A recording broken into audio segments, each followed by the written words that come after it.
Hello everyone, मैं रमन कुमार रजक स्वागत करता हूँ आप सभी का अपने यूट्यूब चैनल पर। दोस्तों, आज की चर्चा का विषय है प्रीमियम प्रोडक्ट के बारे में हम लोग पढ़ रहे थे। और नेक्स्ट प्रीमियम प्रोडक्ट यानी कि बिजनेस पार्सल के बारे में आज हम लोग चर्चा करेंगे।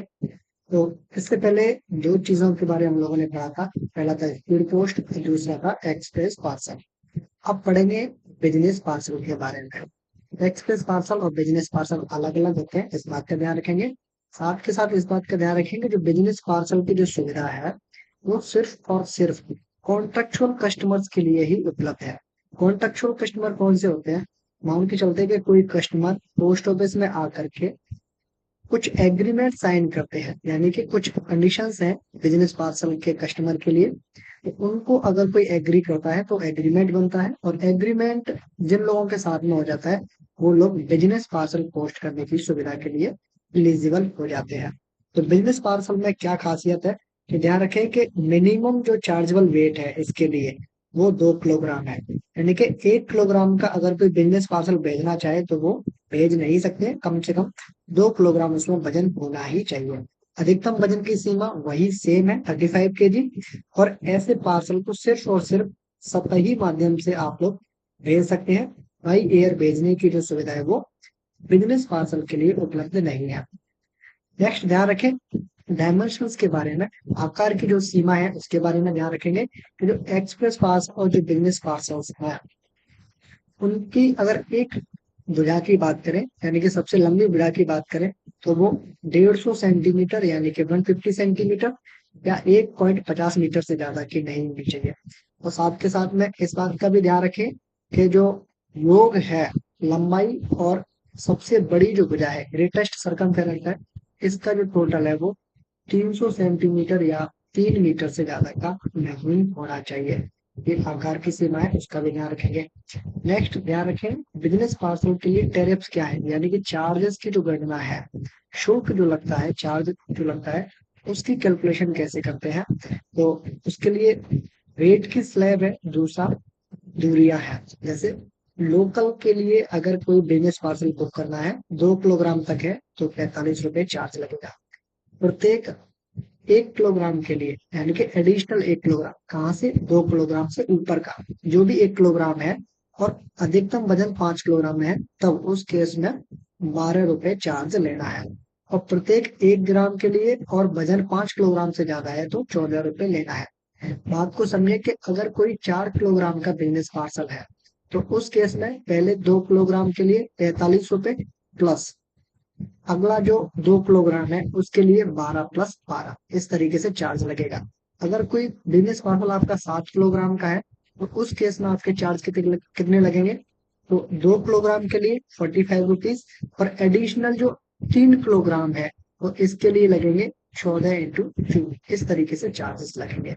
तो अप टू 5 किलोग्राम तक जो चार्जेस हैं वो 12 है एवरी एडिशनल 1 किलोग्राम के लिए। और 5 किलोग्राम से वजन ज्यादा है तो एवरी एडिशनल 1 किलोग्राम के लिए जो वजन है वो जो चार्जेस है वो 12 से बढ़ करके 14 रुपए हो जाएंगे। तो सेम विद इन स्टेट है तो 80 रुपए लगेगा 2 किलोग्राम के लिए। पड़ोसी राज्य के लिए 100 रुपए है। अदर स्टेट के लिए 115 रुपए है। इस तरीके से वजन की जो सीमा है और जो दूरियां है इसके लिए चार्जेस अलग अलग है। यहाँ से प्रश्न आज तक नहीं पूछे गए, लेकिन आप लोग इस टेबल को भी याद रखेंगे, प्रश्न आपसे पूछे जा सकते हैं। Next COD system, cash on delivery. आपसे सबसे पहले यही पूछा गया है कि सीओडी की फुल फॉर्म क्या है। तो सीओडी की फुल फॉर्म है cash on delivery. Cash cash on delivery cash on delivery. इसका मतलब ये है कि आपने कोई पार्सल मंगवाया और आप इसका पेमेंट कब लेंगे? जब आपको ये डिलीवर्ड हो जाएगा, यानी कि वितरण के समय पर इसका जो चार्जेस है वो आप लोग पे करेंगे। तो कैश ऑन डिलीवरी है। तो कैश ऑन डिलीवरी का आर्टिकल कितने अमाउंट तक के आप लोग मंगवा सकते हैं? तो उसकी जो सीमा है वो है 50,000 रुपए तक सीओडी आर्टिकल आप लोग ले सकते हैं। ध्यान रखेंगे 50,000 तक है। नेक्स्ट चार्जेस कैसे लगते हैं? तो ये जो चार्जेस है वो ओल्ड है। अभी हम लोग जब डिटेल में चर्चा करेंगे सीओडी के बारे में, तब ये जो चार्जेस है वो आप लोगों से अपडेटेड जो चार्जेस है तब हम लोग डिटेल में चर्चा करेंगे। ध्यान रखें कि जो सीओडी आर्टिकल है उनके लिए इंश्योर्ड होना कंपलसरी नहीं है। कई बार डाउट में रहते हैं लोग कि सीओडी आर्टिकल का इंश्योर्ड होना जरूरी है, ऐसा बिल्कुल भी नहीं है।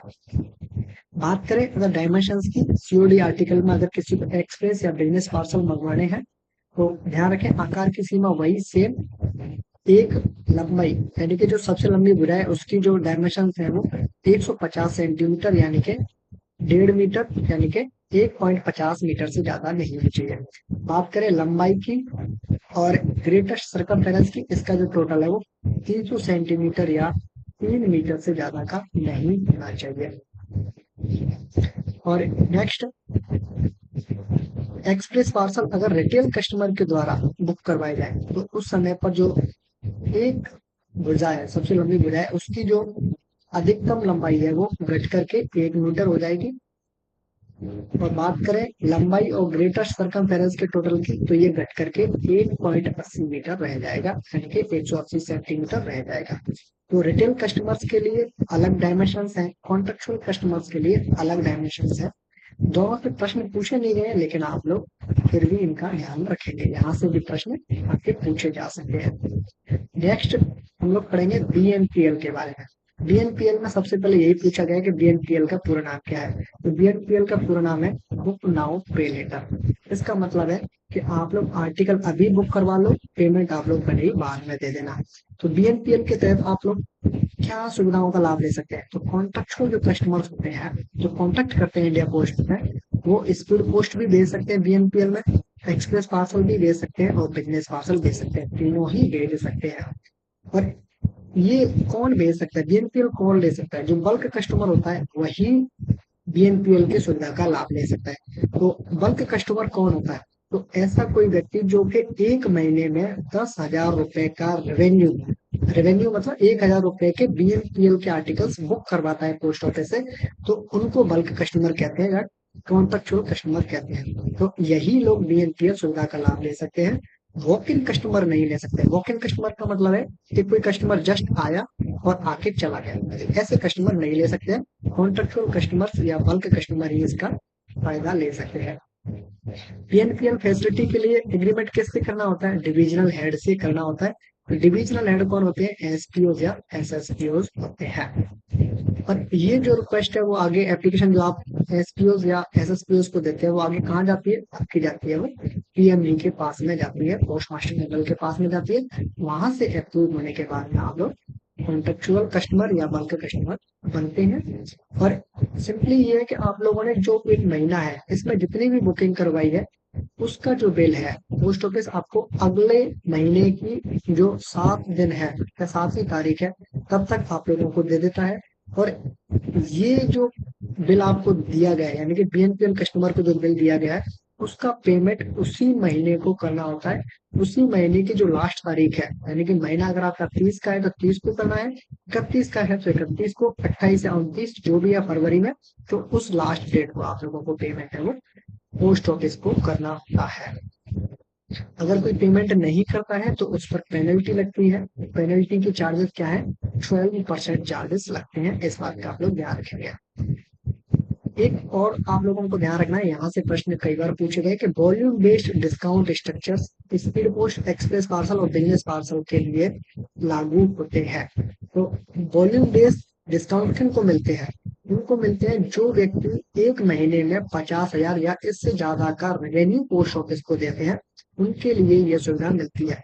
तो मंथली रेवेन्यू के हिसाब से स्पीड पोस्ट के बारे में बात करें या एक्सप्रेस पार्सल और बिजनेस पार्सल की बात करें तो स्पीड पोस्ट के लिए अलग डिस्काउंट है, एक्सप्रेस पार्सल और बिजनेस पार्सल के लिए सेम है। तो सबसे पहले ध्यान रखेंगे कि अगर कोई रेवेन्यू एक महीने में पोस्ट ऑफिस के लिए कोई व्यक्ति अगर 50,000 से ज्यादा और 5 लाख रुपए तक का रेवेन्यू पोस्ट ऑफिस को देता है स्पीड पोस्ट में, तो आपको डिस्काउंट मिलेगा 10% का। बिजनेस पार्सल और एक्सप्रेस पार्सल के लिए डिस्काउंट है 7% का। मतलब आप लोगों को इतने अमाउंट को एक महीने में स्पीड पोस्ट बुक करवानी ही होगी, तभी आप लोग इस छूट के लिए एलिजिबल हो पाएंगे। और 5 लाख रुपए से ज्यादा का रेवेन्यू देते हैं, 25 लाख तक का देते हैं, तो आपको 15% डिस्काउंट है स्पीड पोस्ट के मामले में और 10% का है एक्सप्रेस पार्सल और बिजनेस पार्सल के लिए। 25 लाख रुपए से ज्यादा का रेवेन्यू है और 1 करोड़ तक है तो आपको 20% छूट मिलेगी स्पीड पोस्ट के लिए, बिजनेस पार्सल और एक्सप्रेस पार्सल के लिए 13% छूट मिलेगी। 1 करोड़ 1 से लेकर के 5 करोड़ तक आप लोग रेवेन्यू देते हैं पोस्ट ऑफिस को, तो आपको 25% का डिस्काउंट मिलेगा। स्पीड पोस्ट के केस में बिजनेस पार्सल और एक्सप्रेस पार्सल के लिए 16% का डिस्काउंट मिलेगा। 5 करोड़ से ज्यादा का अगर आप रेवेन्यू दे रहे हैं तो 30% आप लोगों को स्पीड पोस्ट के मामले में डिस्काउंट मिलेगा। एक्सप्रेस पार्सल और बिजनेस पार्सल के लिए 20% की छूट मिलेगी। इस बात का आप लोग ध्यान रखेंगे। नेक्स्ट, अगर कोई वॉक इन कस्टमर है स्पीड पोस्ट के लिए तो उनको छूट क्या है। तो अगर कोई व्यक्ति 1 महीने में 2,000 से लेकर के 1 लाख रुपए तक का रेवेन्यू देते हैं तो उनको 5% की छूट मिलेगी। अगर कोई 1 लाख रुपए से ज्यादा के रेवेन्यू देता है तो उनको 10% की छूट मिलेगी। तो ये वॉक इन कस्टमर के लिए, इससे पहले वॉक इन कस्टमर के लिए नहीं था, वो वॉल्यूम बेस्ड डिस्काउंट स्ट्रक्चर था। ये discount structure walk in customers के लिए है, और ये वाला जो है ना वो वॉल्यूम बेस्ड डिस्काउंट स्ट्रक्चर है स्पीड पोस्ट एक्सप्रेस पार्सल और बिजनेस पार्सल का। दोनों में अंतर है, इस बात का ध्यान रखेंगे। ये कॉन्ट्रेक्चुअल कस्टमर्स के लिए था, वो वाला वॉक इन कस्टमर के लिए है। तो दोनों के जो डिस्काउंट स्ट्रक्चर है दोनों ही पूछे गए हैं, इसलिए आप लोगों को दोनों ही याद रखने हैं। नेक्स्ट क्लास में हम लोग करेंगे बिल मेल सर्विस के बारे में।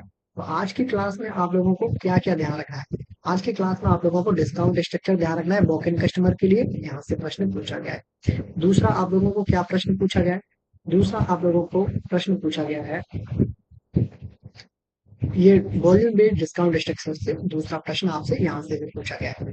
यहाँ से आप लोगों से प्रश्न पूछे गए हैं, तो ये टेबल भी आपको ध्यान रखनी है डिस्काउंट स्ट्रक्चर की। यहाँ से भी प्रश्न पूछे गए हैं। तीसरा आपको क्या पूछा गया, तीसरा बीएनपीएल से भी प्रश्न पूछे गए। बीएनपीएल से सबसे पहले तो पूछा गया बीएनपीएल की फुल फॉर्म पूछी गई है। फिर आप लोगों से ये भी पूछा गया है कि अगर आप लोग बीएनपीएल जो कस्टमर होता है वो अगर टाइम से पैसा जमा नहीं करता है तो उसको कितने परसेंट की पेनल्टी लगती है, तो 12% की लगती है, वो ध्यान रखना है। दूसरा ये भी पूछा गया कि बीएनपीएल की फैसिलिटी के लिए आप लोग एप्लीकेशन कहाँ देते हैं, तो आप लोग डिविजनल हेड को एप्लीकेशन देते हैं, फिर आगे अप्रूवल के लिए पीएमजी को भेजते हैं। तो यहाँ से भी प्रश्न पूछे गए। और प्रश्न क्या पूछा गया, और नेक्स्ट आपको ये प्रश्न पूछा गया है कि जो बिजनेस पार्सल के बारे में हम लोग बातें कर रहे थे, सीओडी से प्रश्न ये पूछा गया कि सीओडी की फुल फॉर्म क्या है, सीओडी अधिकतम कितने अमाउंट की भेज सकते हैं, ये प्रश्न आपसे पूछा गया है। तो ये भी ध्यान रखेंगे। और क्या प्रश्न पूछा गया, प्रश्न आप लोगों से यहाँ जो प्रश्न पूछे गए बिजनेस पार्सल में वो अधिकतम वजन सीमा से पूछा गया। न्यूनतम वजन सीमा से प्रश्न पूछा जा सकता है, ध्यान रखेंगे। न्यूनतम वजन सीमा है वो 2 किलोग्राम की है। लंबाई यानी कि जो साइज है, डायमेंशन है, यहाँ से प्रश्न आज तक नहीं पूछे गए लेकिन पूछे जा सकते हैं। चार्जेस से संबंधित प्रश्न पूछे जा सकते हैं, ये भी ध्यान रखेंगे।